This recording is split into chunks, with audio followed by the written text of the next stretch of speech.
अस्सलाम वालेकुम प्यारे दोस्तों और बच्चों, आज की कहानी का नाम है जामन। गर्मी अपने जोरों पर थी। दोपहर की तेज धूप में कोई बाहर नहीं निकलता। सब लोग खाना खाकर कुछ देर के लिए सो जाते। सब बड़े ये कोशिश करते कि बच्चों को भी कुछ देर के लिए सुला दिया जाए ताकि बच्चे गर्मी से बचे रहें और शाम को ताज़ा दम होकर बाग में खेलने भी जाएं।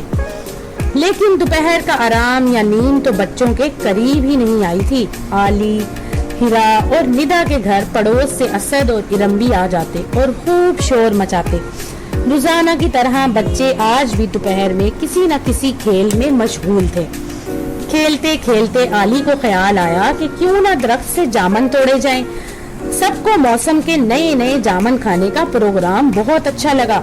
आली बोला, मैं दरख्त पर चढ़कर शाखों को हिलाऊंगा, तुम नीचे चादर तान लेना ताकि जामन इकट्ठे हो जाएं, फिर हम इनको धोकर खाएंगे। सब बच्चों ने आली को जामन के दरख्त पर चढ़ने की में मदद दी। निदा खामोशी से एक चादर ले आई। आली ने जामनों से लदी हुई शाख हिलानी शुरू की। फिर तो पके हुए जामनों की जैसे बरसात हो गई। जामनों को देखकर बच्चों की खुशी की इंतहा न रही और बच्चों के मुंह में पानी आ रहा था। हर बच्चा कह रहा था, आली और जोर से। आली ने भी दरख्त की शाख को जोर जोर से हिलाना शुरू कर दिया। अचानक शाख पर जमीन पर आ गिरी और शाख के साथ साथ आली मियाँ भी। शुक्र ये हुआ कि शाख ज्यादा ऊंची ना थी। आली मियाँ शाख के साथ एक तरफ को जा गिरे।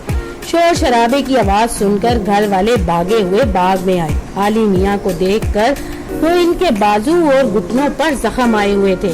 अम्मी आली को अंदर ले गईं, जख्मों को साफ किया और इन पर दवा लगाई। बच्चे ये सब देखकर कुछ देर सहम गए। अम्मी अभी नसीहत करने ही वाली थी कि बच्चों की नजर जामनों की प्लेट पर पड़ी। वो सब कुछ भूलकर जामनों की प्लेट पर टूट पड़े। इनमें आली भी था। तो दोस्तों, अगर आपको ये कहानी पसंद आए तो मेरे चैनल को लाइक और सब्सक्राइब जरूर कीजिएगा।